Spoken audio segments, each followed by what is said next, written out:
I had a discussion with one staffer, currently at the White House, was in the Senate in 23. We might have talked about this in the last podcast. And I was saying to him, like, we were vacationing together, and he was making fun of me for being crypto, saying, Justin, crypto is great for drug deals. I'm like, actually, no, because it's traceable. But, keep, showing up that you don't know anything. I'm like, why aren't you guys pitching legislation, regulation? We don't do that. It's not our job. Our job is to set a really tough standard, like crypto should have total KYC AML, and people come to us. And I'm like, but like, isn't the goal to regulate this? Absolutely not. The idea is that we're trying to get, be maximally tough so that when we're going to have the SEC sue everybody and go to the Supreme Court. And I'm like, yeah, you're going to lose, probably lose, but then justice will get court reform that way. And I was like, are you out of your mind? This is not abortion or student loan forgiveness. This is just an issue that, like, there's no anti, like, single issue crypto voter. He's like, you don't know that. I'm like, I do know that. I've done polling on it. He's like, well, it's all financialization anyway. It doesn't do anything. I'm like, what are you trying to do here? Like, it sounds like the answer is you're just trying to engage in your own narcissism and see how much smarter you are than the rest of us. And this person was, heavily involved in a lot of policymaking in the Biden White House and the staffing apparatus. Like, these guys, it's really sad. And it's people, the final kicker is these are all people who say now, we did the best we could have. There was nothing we could have done. It was all unwinnable. And these same folks during the Obama years were saying, the Obama team's so terrible. They're doing such a bad job. And the Obama team was like, we're doing better than everybody else. And Obama team won. Right. Like, I think there's a toxicity to a lot of Democratic politics at this point. Not everywhere. There's a lot. It's actually the minority. But, like, we've got to break out of whatever this is and return to just being effective. I got to, by the way, I almost forgot.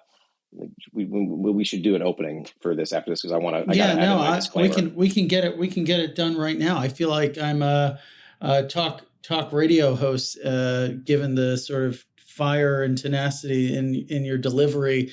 Ladies and gentlemen, obviously Justin Slaughter is on the other side of the mic, joining us from Paradigm.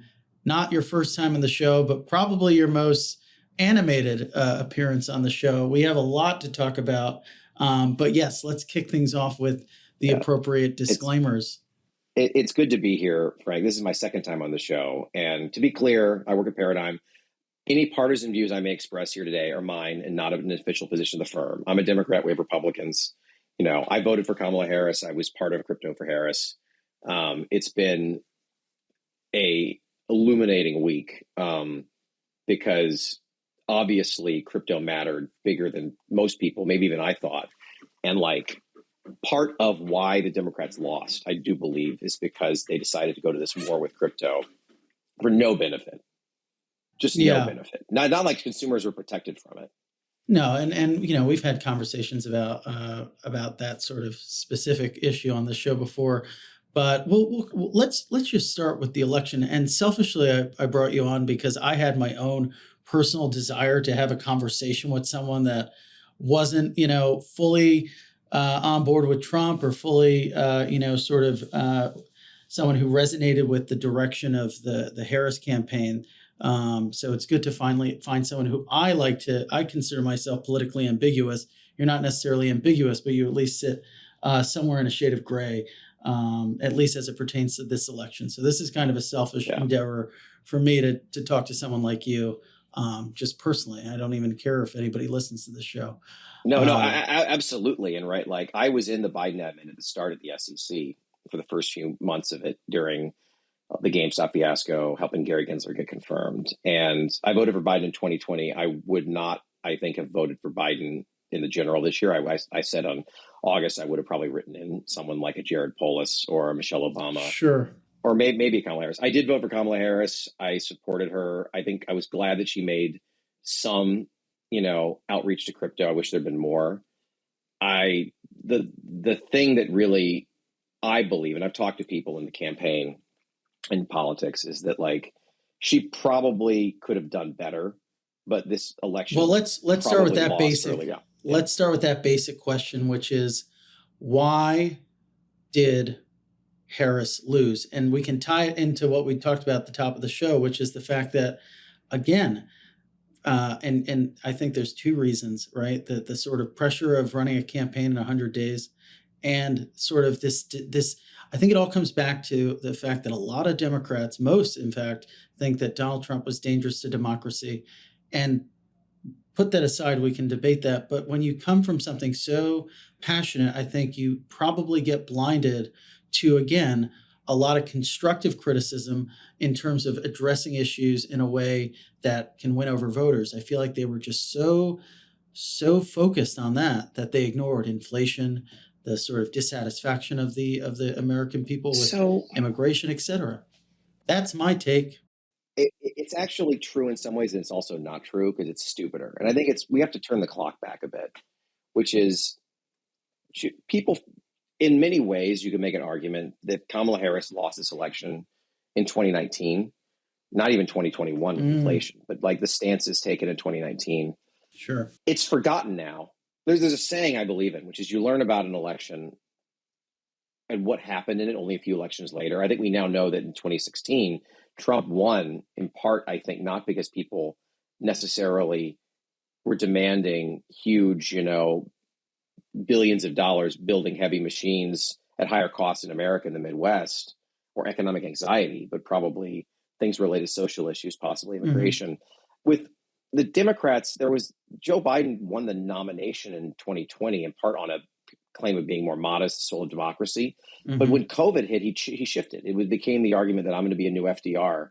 And one thing that I spent a lot of time doing, this is long before I was either in the Biden admin or in Paradigm, is talking to people that normally were not Democrats, saying like, this is going to be a big tent coalition if the Democrats win, because it has to be. Because, Donald Trump is...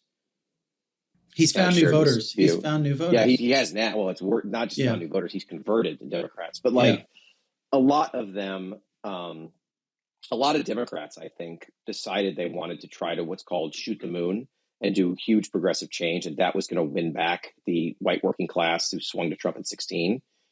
And I talked to so many people in the Biden admin, personally, professionally, who really seem to think that like Trump, we have to out Trump. We have to do tariffs. We have to do like huge machine, factories, and just like inflation hit them and they were not ready. Meanwhile, right, things that they weren't ready for, immigration, crypto, right, they were totally unprepared for. When you tell people in DC, up to the last week, that like 20% of voters own crypto, and that's been true in our poll in March, it's been true in our poll. It's insane. In October. They don't believe it. They're like, no way, not possible. Well, Justin, I didn't even believe the single voter issue narrative that was spun by many people in our industry, and your polling suggested that many of them are. We asked 20%, right? I think you said. To be clear, 20% of voters own crypto. A quarter of those who bought crypto, or 5% of people who bought crypto, described themselves as single-issue crypto voters. And I'm happy to read you the exact quote. But that's huge. And this is I look back now, and in the polling I've done with Paradigm, Joe Biden won crypto owners in 20 by, I think, 5 points on a recall vote. Other people told me it was higher than that because, of course, crypto ownership is young. It's non-white. Yeah. It is often pretty tech savvy, which is traditionally a Democratic strength. When we polled in March, Trump was winning them by 9 points. And so that's a huge swing right there. This, when we polled in October, it was tied, but I'm going to have new data coming out. Even if it was only tied, and I tend to think that Trump probably performed a little better, that's just bleeding percents of voters. That like part of how Harris did 6 points worse than Joe Biden did, and Joe Biden would have done if he'd stayed in, I believe, is because they bled voters who were in crypto. And in a democracy, you can't throw away even a percent, let alone 2 or 3%. The choices made by this admin in general strike me as insane. I talked to one person at one of the FinReg groups who basically, I was like, why did you guys do this? And this answer was really amazing. It was like, well, Gary Gensler worked at Goldman Sachs and was CFTC chair. We thought he knew what he was doing. And I'm like, why didn't you ask around? Like, well, we didn't think this was a real issue. They never gave it the consideration or the seriousness to actually realize what they were messing with. But that raises the question, though. They have this data. No, they don't. I mean, like, they never even thought to get it. They never even members of Congress had asked me for my data. The Harris campaign saw my data, which I was very happy about, and that seemed to matter. The number of times the White House reached out to me or to anybody I know to understand crypto, I could count on one hand with a finger or two cut off. Part of this admin just, you hear it from the SEC too. Gary Gensler doesn't do outreach. Like, chunks of the people in FinReg policy and the White House don't do outreach. It was very much a almost hermetically sealed bubble. Someone told me, you guys aren't our people. I'm like, what do you mean? I've been a Democrat for 20 years. As a professional, I've been a Democrat my whole life as a voter. I started voting back for Democrats in 2000. I licked envelopes in Georgia in the 90s. Crypto's not our. You're tech bros. You're crypto bros. You're not our people. They were still focused on exiling people. But that's so interesting. Let's really focus on this for a second, because I've seen, even in the aftermath of this gets into some gender questions, but this idea, they didn't look at the data, and the reason why they didn't look at the data was because they didn't think that this was a demo that was big enough. But it's more than that. They thought it was a demo that was probably 90% white men, tech bros, gamblers. And there's this idea, I wonder, who did the Democrats think that they were alienating if they were to get in support of a crypto, of the crypto industry? Did they think they'd alienate women or working class people because we're just trying to get rich and only care about money?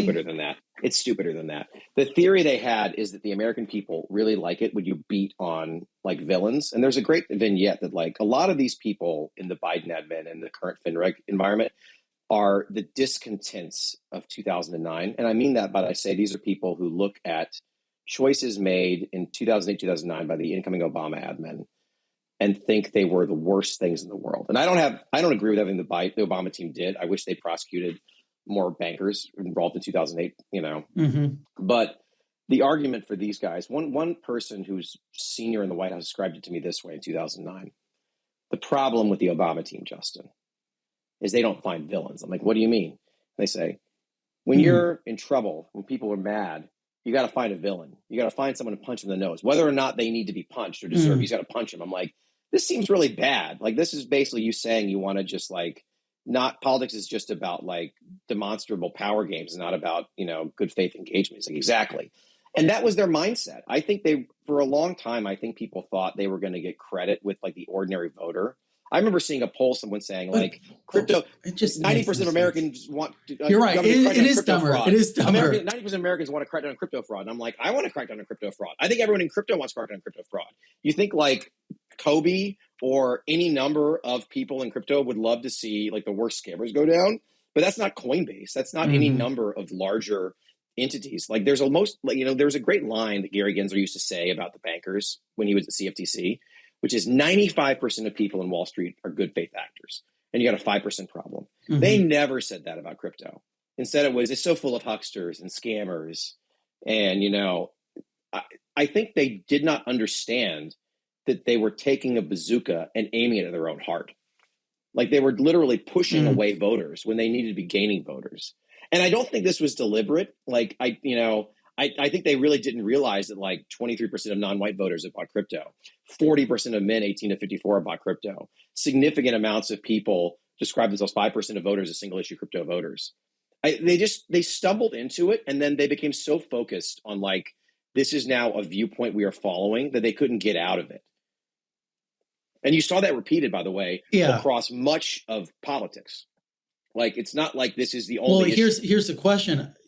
This is really a symptom of the lack of engagement, interest, and respect, for lack of a better word. Not suggesting that we need all this, reverence. I'll use the word curiosity. A lack of curiosity.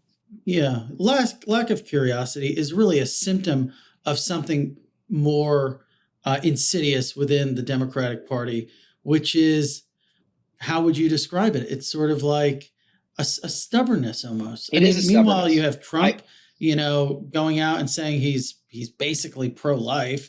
opening the tent by going on to these absurd podcasts. I mean, if we thought not much more absurd than mine, but that campaign really did some weird sort of like weird in a good way, like stepping outside of their box. The thing about politics is that almost everyone's heterodox on something. I'm a mainline, middle-aged, college-educated Democrat, but I really like crypto. I'm tech optimistic. I really like video games. I read One Piece with my son, right? Like, I mean, I enjoy going to Disney World with my kids. Like, there's lots of things that make me weird. And like most people have something. It felt too much like there was a shrinking of the epistemological window for Democrats. Sure. And I think in part it was this admin had way too many people who look exactly like me, but only ever worked in like nonprofits. It didn't have a diversity of experience, which is what the Democratic Party is good about. And the Republicans, meanwhile, became pro-crypto. So many Republicans would reach out and say part of why they were interested in crypto. I remember talking about this over the 23, this is something where I think we can, win over some young voters, some non-white voters who've resisted us. And it happened. One thing that is not appreciated is that Kamala Harris improved among white voters. She's slightly by about a point, but she lost massively among non-white voters. She lost massively among young non-white people in particular, exactly crypto owners. Like if she had held serve with non-white voters, she would have won. If she had slightly lost among non-white voters only, she would have won. And you can debate why that is. And I tend to think a lot of it is macro, but like nobody ever seemed to consider that like people who own crypto are going to be really mad if you try to destroy it and not regulate it. I still get people in my mentions who are like, you're a scammer. I'm like, why? I want to regulate crypto and have it like, I think because I believe in the technology. It's like their brain breaks. You have to go through almost in an individual way and deprogram them and walk them through. And, people are like, you guys engaged in a big political campaign. I'm like, Gary Gensler started a huge political campaign and not for any good reason, in part mainly because in my humble, expert opinion, he wanted a different job than he got. And he thought this was the path to fame and glory. And here's the thing that's been interesting to me, at least I'm not really talking to folks within the Beltway or the sort of, decision makers within the Harris campaign or the administration. I'm just a bit removed from that than I used to be maybe a year or two ago.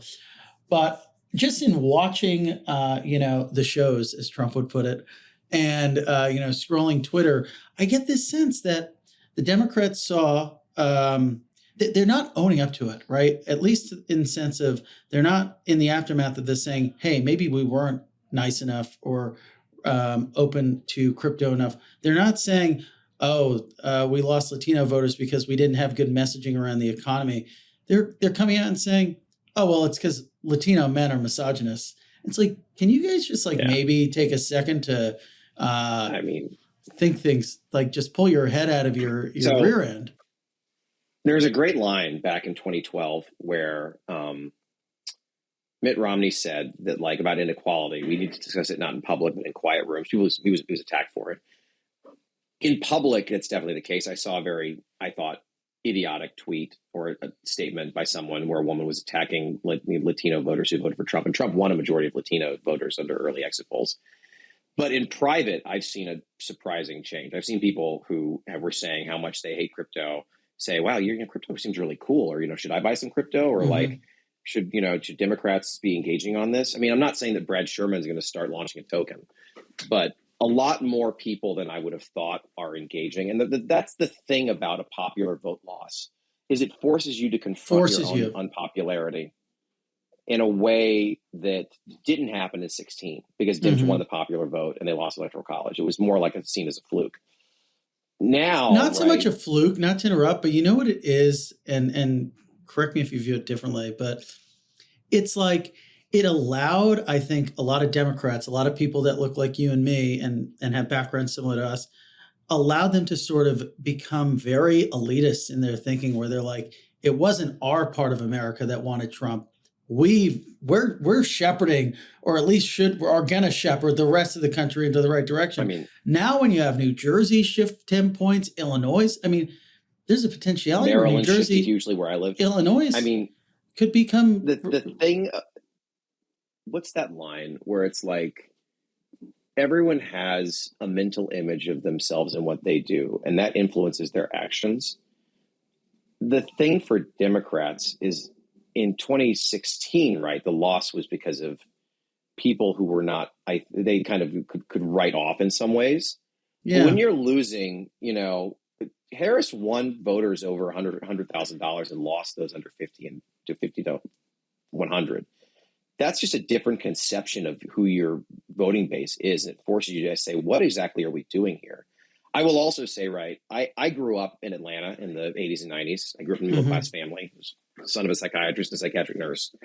And like, one thing that I have noticed is that a lot depends in Democratic politics on whether you yourself have been an outsider or not part of an in crowd. Like I'm very happily married. My wife grew up in the bosom of Manhattan. And like, when you're not in the majority, it changes how you think about things and you really appreciate the protections of life. I think for crypto, right, is it similar? When you see a regulator act in bad faith, that really underscores to you the importance of like laws and good faith and engagement. Mm-hmm. And I don't think an SEC that operates in bad faith can work. And that's why so many people rebelled. And it's also worth noting, right, that like a real knock for Democrats is that we'd say we're the party of the experts. And like here, it's the Republicans who did the reading and saw, I see that this crypto is helpful for self-sovereignty, helps for national security, protects the dollar, creates American dynamism.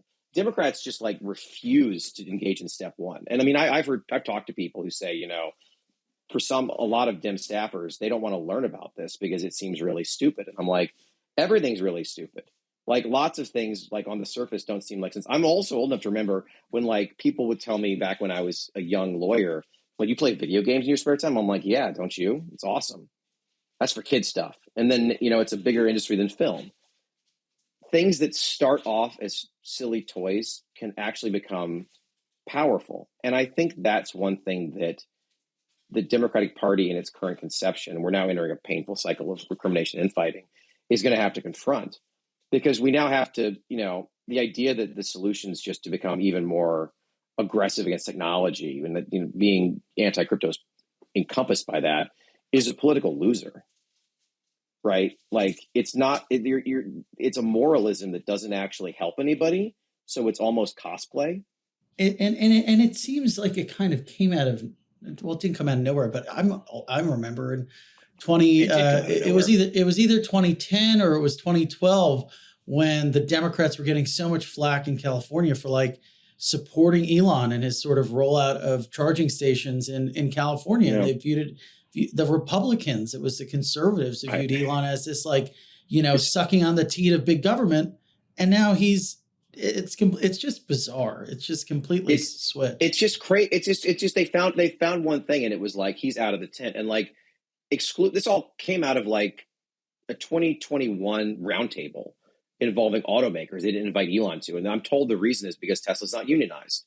And it's like, okay, right, I get that that's annoying, but like you can work with an electric car maker that's not unionized. It cannot be the case that like you have a whole litany of every last thing, and if you break any one thing, you're out of the group, because it's going to be six people in a tent screaming at each other. They put the salt on the table wrong, and that's kind of where we are now.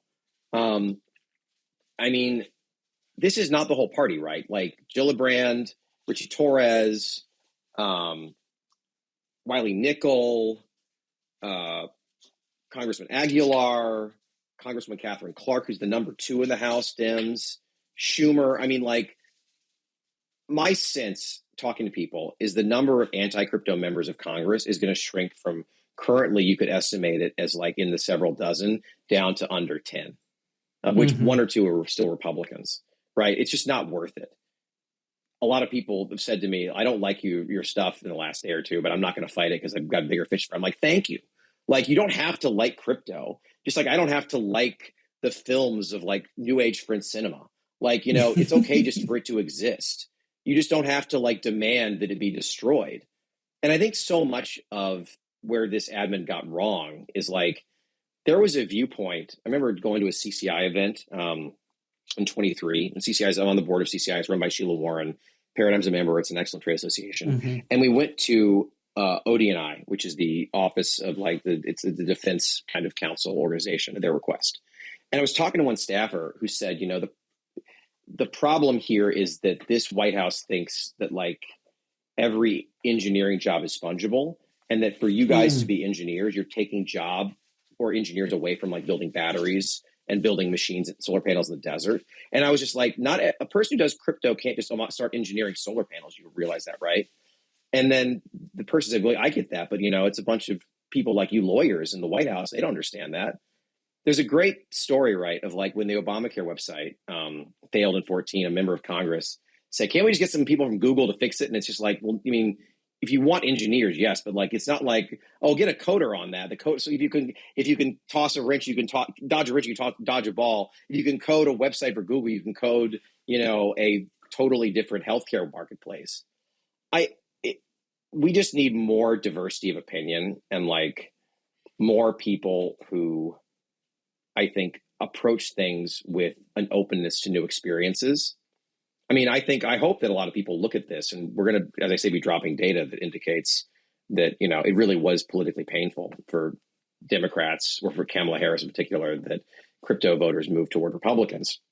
But this is the best time to start learning about crypto. There's never been a better time. And this is a key area for bipartisan legislation, because ultimately, right, Dems are lucky. They only lost 4 Senate seats. They only lost, well, they probably gained 2 seats in the House, crazy as that is. Yeah. So legislation is still going to be bipartisan. And this is an area where Dems can show, see, we're learning. We're not just going to keep doing what we did here. Well, this is another lesson, I think, for the Harris campaign. And it's been talked a lot about in media, which is the fact that you did see a lot of split tickets. A lot of Democratic senators did exceptionally well, especially relative to Harris. What was the message? There was clearly a message that the voters were trying to send. This is great. This is really interesting, right? Because a lot of this is going to come out. Well, wait for this. There's 2 things that drove this. One thing is that a lot of the Dem senators, and not just incumbents, right? Elise Slotkin was not incumbent. She won in Michigan when Harris lost the state. Ruben Galeo is likely to win in Arizona, according to data I've seen. Klobuchar is winning by 8 points or something. Yeah, but she's an incumbent. But Jackie Rosen in Nevada. 2 things happened. Let that happen. One is a lot of the Democratic Senate candidates underscored more moderation. Also, a lot of them voted for SAB 121 repeal, and we'll just note that, or for Slotkin and Galeo voted for FIT. But also, we saw in a couple of states so far, surprising numbers, 1 or 2% of the voters come into the ballot boxes, check the box for Trump, and leave the rest of the ballot blank. Part of why Trump won is there. Yeah, it was amazing. Do we have a sense of how much? There was an estimate that it was enough where if every person who'd done that in Nevada voted for Sam Brown and didn't leave it blank, Jackie Rosen would lose. It was tens of thousands. I mean, I've seen also data, right, that if Republicans had done point, so that better, really shows. You know what that shows? So much discontent. With discontent the current and also unique support for Trump, but there's going to be a claim that there's nothing they could have done. But Joe Biden's approval numbers were awful. In our poll, I think they were at 40. I think in the exits they were 38. It's amazing that Harris kept it as close as she did when that's the stuff of nightmares electorally usually. In 2012, when Obama won re-election, I think his approval rating on election day was 49. And it boils down to what, right? It boils down to the economy. I mean, yes, we can and I've gotten to arguments with some friends over this. It's yes, all of our 401ks are doing amazing. Wage growth is good. And this is where a lot of people talk about Democratic messaging being off. They didn't tell their economic story well enough. But at the same time, and you alluded to this earlier, they were so in denial, and they wouldn't even admit it. Really, that's not a communications problem. That's a in denial issue with how expensive things are for regular folks. I was sitting at a diner 2 days ago, the day of the election, in fact, across the street from my house, and everyone, sitting there was talking about how it costs. I have 2 kids. I can't afford to feed, $800 a week or whatever it is for groceries. And that's why you see a dichotomy, I think, in the numbers with single men and women and married men and women. It's because they're not feeding kids. I mean, this as someone who has kids. Yes. It's expensive. I mean, I have 4 of them. It's very expensive. It is definitely, I will tell you that the theory of the case, right, of what happened here is that in 2009, Dems spent, I want to say, $767 billion on the American Rescue and Recovery Act, or ARRA, or stimulus, and it wasn't enough. It was too small, and there was a long, slow recovery. And the argument was this was way too. We should have done more. And a lot of pundits would say to the Obama team years later, "Why didn't you do more?" And they would say, "Well, for one thing, we thought we'd be able to come back for more, but for another, we were afraid of inflation." And a lot of people, me included, were like, "So what? Like inflation? All right, inflation goes to 3%, no big deal." And a lot of people would say to us, "You young 20-somethings are idiots. You have no idea how much inflation just eats away at societies, especially on the left." And I certainly didn't appreciate that. In 20, I also thought it better to go big than small. Yeah, but we went big for too long is the issue. But go ahead. Well, it's that, but it's even worse than that. We went big for too long. We were slow to change course, but also I think a lot of people thought that if wages go up 4 and inflation goes up 3, you're fine. If wages go up 8 and inflation goes up 7, you're fine. It's not that. That's not how people think about it. No. Price increases are intellectually destabilizing. And also unemployment seems to affect badly a small number of people.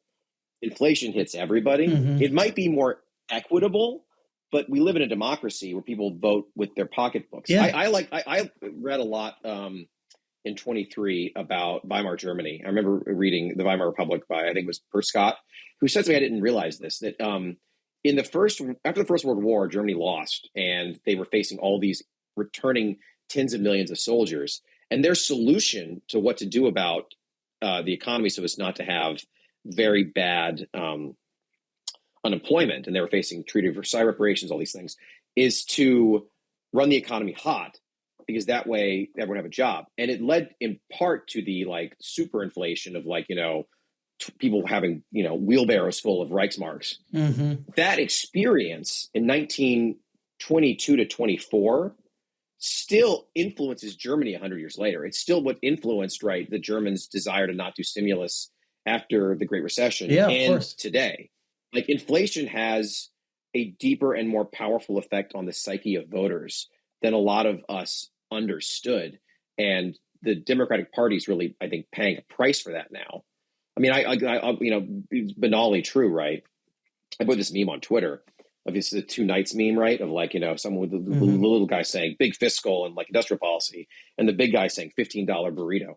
I mean, people go nuts about seeing the cost of things they expect to be at a certain cost somewhere else. I was at lunch at Five Guys today, and for Friday I ate a very unhealthy hamburger and French fries, and that's okay. It's been a long week. Soda, and a milkshake. It has been. It was $35, and even for me, I'm like that again. Even though I know, okay, the cost of you're making more than inflation's been up. You're making more than you. I mean, I was still that doesn't make sense. And now we get to the even deeper part, right? Which and I think nobody really wants to talk about this in detail. Inequality shrunk these last few years. Wage gains were strongest at the bottom, and they were lowest at the top. And yet Harris won over 100 and lost under 50. The people who benefited the most even didn't move in Democrats' direction. When people start grappling with that, it's going to be grim is a word I would use. Here's the data I found. Trump-only voters. This is from Gabby Birnbaum, who is a reporter with the Nevada Indy. Well, this is on November 6th. While Rosen only has about 2,000 fewer votes than Harris, Sam Brown has almost 60,000 less than Trump. That's insane. And this, I think, was repeated in a lot of places. There were just some people who came in, voted for Trump, and left. The good news for Democrats is those people are probably never going to vote in a midterm or special election. They never vote for anybody who's not Donald J. Trump again. Yeah, I don't want to get too much into the minutia of like inflation. I totally agree with you with this psychological idea of like, and the Democrats, I think knew this, right? That like, the issue wasn't. It's very hard to convince someone they're doing better when prices on things have increased, even if they're making more money. But it goes beyond just like, services are insane. Like if I had to get my garage remediated and it was like, $9,000 or something. Like I can't for regular people. Like it's just, it's. I mean, and that's not even covering housing. I also would say, right, that like the punchline to all this is that's kind of thing crypto would be really great for, because what does crypto do? It takes away intermediaries. Mm-hmm. Like if I said this to a governor who was chatting with us, that like if you want to cut out on rent seekers, crypto is amazing because so much of our world is built through these, invisible intermediaries. If you and I could, pay for something without going through Visa, that cuts the cost by 3% right there. Like this is a tool that fights this exact primary problem for right now. And the Trump team, I think, sees that. And part of why crypto is going to stay and grow in America, we're only question is how fast and how much. But I think the Democrats need to hopefully realize that they had a tool in front of them that could have dealt with the number one issue they were facing. And they didn't even try to connect the dots. So let's talk about, we've done a lot of pontificating, which has been so fun. We don't talk about politics a lot on the show. We talk about policy more often than not. But I know you guys are super passionate. And I think probably if anybody thinks of the word DeFi, they think of Paradigm. Obviously, in the wake of Trump winning the election, you saw a whole wide range of tokens pop that, whether it's Uniswap or other lending protocols, decentralized exchange protocols. Not going to ask you about price, but I'm curious. The market clearly that's above my pay grade, so I don't. but the market clearly sees more upside because of a Trump administration. But what does because Gary Gensler will surely be on his way out? What does a new SEC administration mean? Again, let's put price aside, but for the flexibility, the ability to innovate for a lot of these protocols that, it was almost every week, right? We were getting headlines of Wells notices and the like. There was a Wells for, what was it, Immutable, like a week before the election. I said this to some campaign people being like, Gary's really fucking you. And they were like, why is he doing this? And I was like, I don't know, man. My sense of it, right, is that there is going to be an understanding of and I think Gary would have been gone anyway, whether Harris or Trump won, but now he's super gone, right? We know on January 20 at 12, a little afternoon, Gary Gensler will get a notice from the Trump White House saying you are no longer the chair and Mark Ueda or Hester Peirce is the new acting chair. I think there will be a movement towards some kind of regulatory clarity for the first time on how you can operate in crypto generally, but I think certainly in DeFi. What that is a great question of great, I think, almost not just opacity, but unknowability. One thing I like to talk about is that we've been lapped by other countries on how to do a CeFi, like MiCA in Europe, the Japanese have their regulation, Singapore's working on it, it's the UK. And CeFi it's not easy, but it's like, okay, we want to meet certain goals of regulation that apply in the centralized world of TradFi important to crypto. It's kind of like, we know we have a Buick. We want to make a car that is similar but has a different chassis and bigger wheels. How do we do that? It's not easy, but it's not impossible. There is no intellectual model for DeFi, and I think that is going to be tough for regulators. I think they understand they need to do something. What that something is not yet appreciated because there is no model for DeFi anywhere else either. And so no other countries really dealt with DeFi or tackled it. I think DeFi was out of scope for MiCA Part 1 in Europe. They're talking about doing it as part of MiCA Part 2. I do think there'll be something in terms of here's some guidelines or some sandboxes. Sure. Okay. No, that's a really good point. I think that's a really phenomenal point, especially for listeners who are operating or working at some of these projects or companies to understand. It's not exactly clear what the rules of the road could look like, but I would say that at least this whole, I mean, I feel like I've heard, um, this especially from like the likes of Coinbase, this idea of like, you know, let us come into the room and talk with you about Yes. this. At least I think what everyone should expect is in January, come January, conversations at least are going to be happening in this idea that this boxing off of the industry. I will make some news here and say in the days after the election, I'm not a lobbyist, right? We have a very talented lobbyist on staff. I do most of my time engaging people in the industry or um, occasionally nonprofit staffers and some members of Congress and folks come to me. But for the first time in years, I got a ping from someone at the SEC saying, we need to start talking about how like crypto would work. And that never Insane. happened under the past regime, which I think is the number one difference. There was, I remember I got in real trouble for this.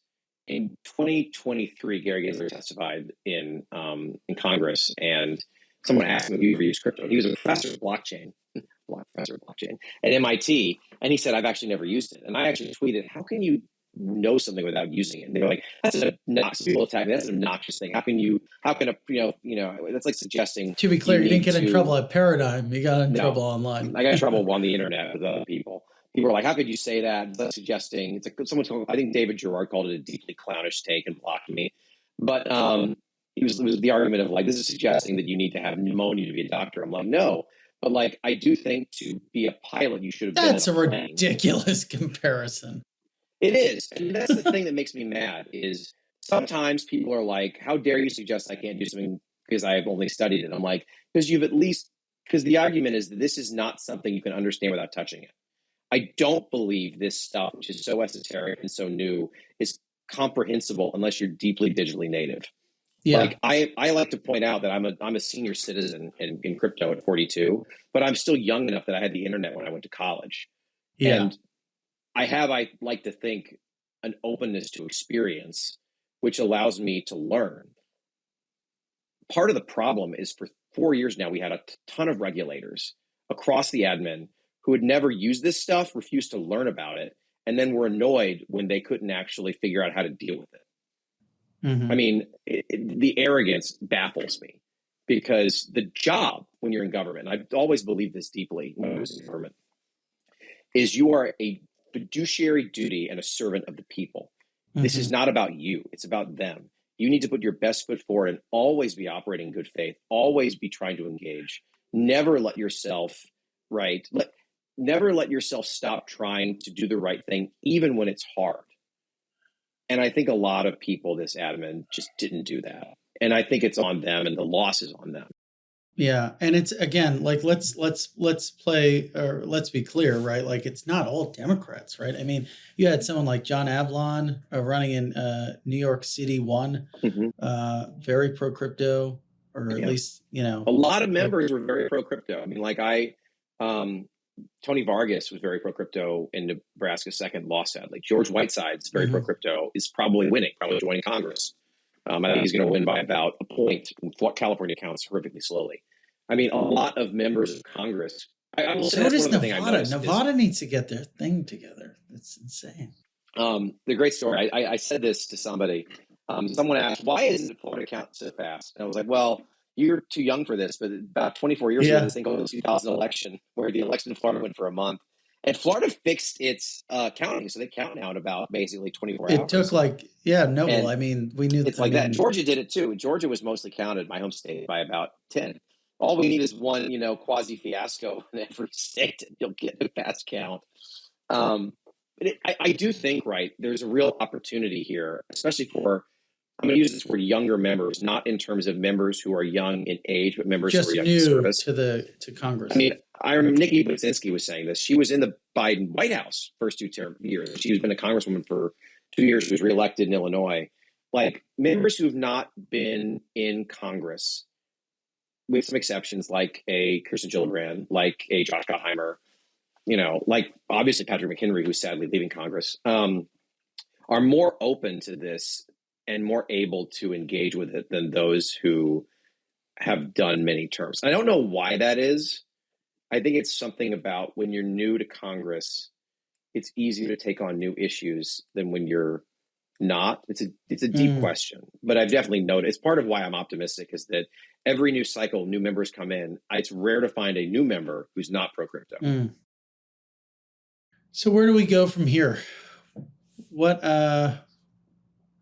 on your radar? I know you mentioned at the top that you're still it's the week hasn't let up for you, so I'm sure next week you've got probably an insane diary. I mean, it's a lot going on. I think now we begin the lame duck. There's a big debate over whether or not FIT21 or stablecoins are going to pass. I'm skeptical, frankly, because there's not much time left. When you lose as a member, you often don't show up anymore. Dems are likely to spend the final months, not even months, like weeks of control of the Senate, confirming judges. A lot of the Biden team seems checked out. I do think there's going to be a big discussion of legislation and regulation on market structure, on stablecoins, maybe on other aspects of crypto next year. This is something that can get bipartisan sign-on, right? And it can't only pass through bipartisan legislation.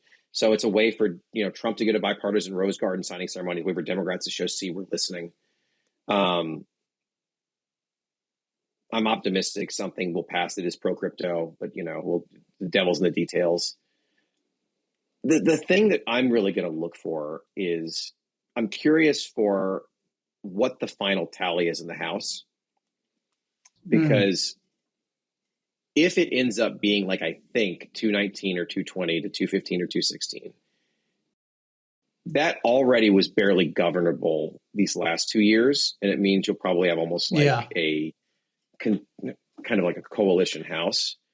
I'm hopeful that means it pushes the parties to work on something like crypto legislation. It also, I think, may help the Democrats focus their minds on like, how do we get back to a majority? And becoming pro-crypto, I think, is part of that. The other thing I'm really looking for is we're going to enter this painful cycle of recrimination and fighting.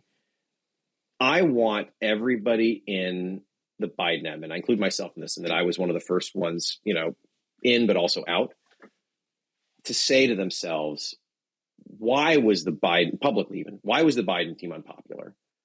What mistakes did they make on economic and domestic policy? Too many people, not foreign policy. Too many people would say foreign policy, and it's as an easy out because it's not as at the heart of American voting. And then what mistakes personally did you make? I mean, we could get into that for another hour. I would contend that most Americans don't know where Ukraine is on a map. Yeah, I mean, why hang your hat on that? I believe that if you're going to work in politics, you have to be able to take responsibility. And for me, one thing I take responsibility on is I think I vouched for some people for jobs who were bad fits for them. And I wish I had been louder about saying I think we're on a bad course earlier. And I said it in 22, but I wish I could have done more. I think they were unpopular because they made it too much a party for people like me, Democratic staff lawyers, and not enough for the people who vote for Democrats and vote sometimes for Democrats and Republicans. They need to pull some people from where you grew up in Georgia, where I grew up in suburban New Jersey. I mean, I'm biased in that 2017, I was driving home. I was finishing in CFTC. I had my daughter, Eloise, who was 3 at the time, in the car. And a young man, a little bit younger than me in Atlanta, called me asking for money to run for Congress. We had a 15-minute conversation. That young man's name was John Ossoff. And he is someone who I think is also somewhat pro-crypto, not fully appreciated. And people like him, like Richie Torres, like Jared Polis, like Wiley Nickel, George Whitesides, Vicky Budzinski, people who are in politics but come to it with a freshness and know what it's like to not just be always of the establishment and always the winners of life, but have had rises and falls are what we need. I like to say that one thing I love about crypto is that we're very good at both rises and falls, because you learn so much when you fall down. Yeah.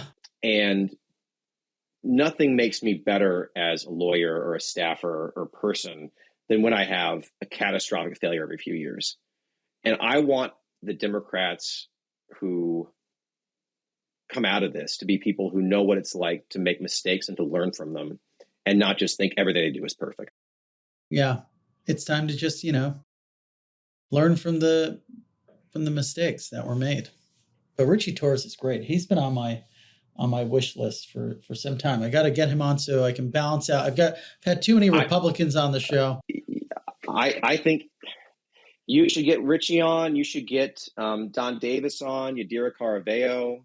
There are so many good people. Maria Gluscom Perez. What Congressman Torres may not know, and I hope this doesn't sound weird, we would take the Metro North every day for years when I lived in the Bronx. I lived across the street from his office when he was a New York City councilman. So you should reach out to him. He would be a dynamite guest. No, I think Richie is great for Congressman Torres. Sorry. And I think I'm optimistic that that's the mindset that will come out of this than the hectoring. Yeah.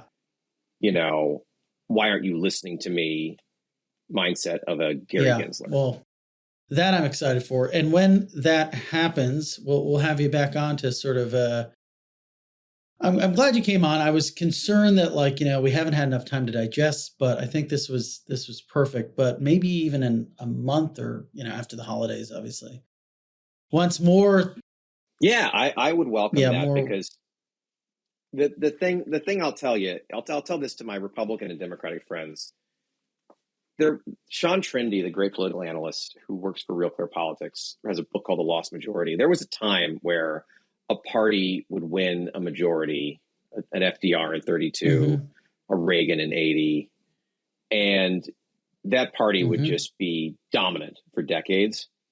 That's not the current world we live in. And when I say this election was 2004, I meant it both in that it was the last time Democrats lost the popular vote, but also that was, as a young man, Democrat at the time, that was the world had ended. Dems were down something like 200. They were 201 seats in the House, so they were 17 off the majority. They lost ground. They were down 10 in the Senate. They got the majorities in both back 2 years later. Dems are at 47, and I think the Republicans ended up winning the popular vote by 4, but they only won. They're only won the House by 2 seats. Yeah, you can claw your way out of this. This is not. It's very much the case if you have the verve to say, "I made mistakes. How can I grow?" And it's going to be interesting how people respond to this, because you can see it as are people going to learn and say, we made mistakes, let's be a more welcoming party, let's stop fighting and kicking people out because we don't like certain aspects of their views, or are we going to lean further in and go nuts? I'm optimistic, as I'm always optimistic. And here's what we'll do. When this episode comes out, I'm going to obviously send it to you. You send it to all your friends down there in DC, and then you come back on and tell us what they thought. I absolutely will. I mean, I will tell you that the one thing that heartens me is more and more people who know I work in crypto saying, I don't understand this, but I want to learn. I'm I love that, because I love trying to explain this wonderful, wild, wacky, weird space, because I'm weird at heart. Yeah. I've got my own, I like to read, long German history and also watch One Piece. You can't be weirder than that. That's pretty weird. So I think this will be good, and I'm hopeful. Perfect. Well, thanks again for taking the time. My pleasure, Frank. Awesome.